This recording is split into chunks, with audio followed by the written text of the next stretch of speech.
નમસ્કાર, હું એક બેરોજગાર કમ્પ્યુટર એન્જિનિયરની અભ્યર્થના રજૂ કરવાની છું.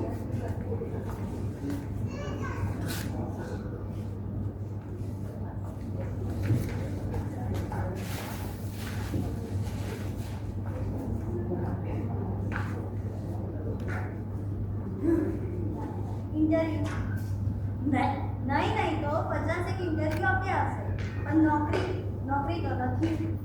मैं कम्प्यूटर एंजिनियरिंग करी छे ए बी एआई स्पेशलाइजेशन हतो पण नौकरी नहीं. શું નથી શીખ્યું? ડેટા સાયન્સ શીખું છું, ડેટા સ્ટ્રક્ચર શીખું છું, મશીન લર્નિંગ શીખું છું, પાયથન શીખી છું, કેટલાય હેકેથોનમાં મેં પાર્ટ લીધા છે અને જીતી બી છું, પણ નોકરી નથી. ડિપ્લોમાથી ડિગ્રી સુધીને 9 સીજીપીએ લાવી છે, એટલા સારા સીજીપીએ સાથે નોકરી નથી. અને નોકરી મળે છે તો કેવી મળે છે?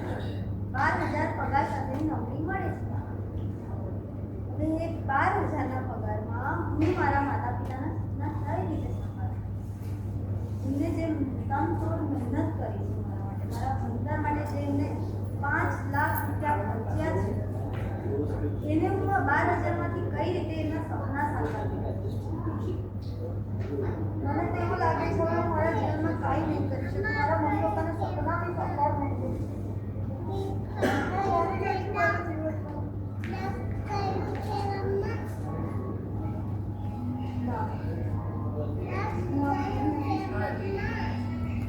હું આમ હારી નથી શકતી. મારે કરવું પડશે. મારા મા બાપે તન તોડ મહેનતને મારે ઘરથી નથી જવા દેવાની. મારે કંઈક કરવું પડશે. હું કરીશ. અને એમ બી આપણી ગીતામાં લખ્યું છે કે મનુષ્ય તું કર્મ કર, ફળની ચિંતા ના કર. તો હું હવે મારું ફળ કર્મ કર, ફળની ચિંતા નહીં કર. હું તન તોડ મહેનત કરીશ ને એવી જોબ કરીશ કે જેનાથી મને અને મારા માતા પિતાને બંનેને ગર્વ થાય.